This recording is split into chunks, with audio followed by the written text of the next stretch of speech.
मंत्री जी मनरेगा का नाम बदल दिया, आपको क्या लगता है फायदा होगा इससे? देखिए, गारंटी है आजीविका मिशन, जी राम जी के नाम से स्कीम बनी है।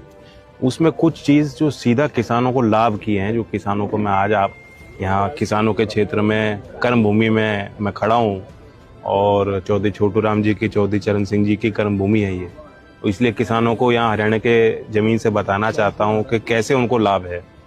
कि पहले ये शिकायत आती थी कि जो एग्रीकल्चर सीज़न है उसमें मजदूर नहीं मिलते और उसका कृषि लागत पे प्रभाव पड़ता था और साथ ही किसानों को एक भारी नुकसान और व्यय करना पड़ता था। तो इसलिए ये सुविधा की गई है, राज्य सरकारों को ये छूट दी गई है कि 2 महीने जो कृषि के सीज़न फसल के हिसाब से जैसा वो सुनिश्चित करेंगे, चिन्हित करेंगे, उसी हिसाब से राज्य सरकार तय करेगी और उस दौरान जो है इस स्कीम को बंद किया जाएगा, ताकि एक सुलभ तरीके से, सरल तरीके से जो श्रमिक है उसका काम भी नहीं रुकना चाहिए और जो खेती से निर्भर मजदूर है उसको सही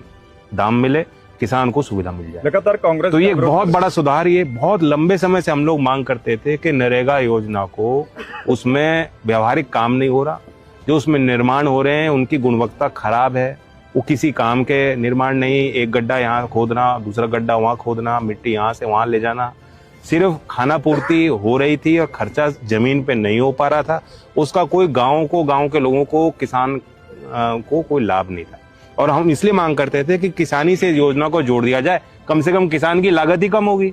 तो अब सीधा सीधा इसका प्रभाव और लाभ किसानों पे पड़ेगा, किसानों को सुविधा नजर में रखते हुए ये एक व्यापक परिवर्तन किया गया। शिवराज जी खुद किसानी को समझते हैं, कृषि मंत्री भी हैं, ग्रामीण विकास मंत्रालय भी वही देख रहे हैं, शायद इसलिए जो है उन्होंने इस बात को सोचा और उसको प्राथमिकता दी और अब ये योजना के अंतर्गत इसको लाया गया है। साथ ही पहले 100 दिन का प्रावधान था, अब 25% इजाफा, 125 दिन की गारंटी। तो मजदूर के लिए भी काम अच्छा उनको मिल पाए, उनके आजीविका के लिए ध्यान दिया जाए और हर गांव को अब एक प्लान बनाना है, विकसित भारत पंचायत प्लान। उस योजना के माध्यम से ही काम होंगे, ये नहीं कि कहीं भी कुछ भी कर लो, एक लॉन्ग टर्म विजन के साथ काम हो। वहाँ लोकल इकोनॉमी में क्या आवश्यकताएं हैं, वहाँ पंचायत की क्या समस्याएं हैं, उनका समाधान निकले। यहाँ हरियाणा के लोग समझते हैं कि भूजल स्तर लगातार गिरता जा रहा है, यहाँ के बुद्धिजीवी, यहाँ के किसान, हर वर्ग उससे परेशान है कि जल संरक्षण सबसे बड़ी समस्या है, जलवायु परिवर्तन सबसे बड़ी समस्या है आज सबके लिए। तो उससे निपटने के लिए भी हर पंचायत अपनी एक फिजिबिलिटी के हिसाब से, क्षमता के हिसाब से, आवश्यकताओं के अनुरूप एक कार्यक्रम बनाएगी। उसी कार्यक्रम में खर्चा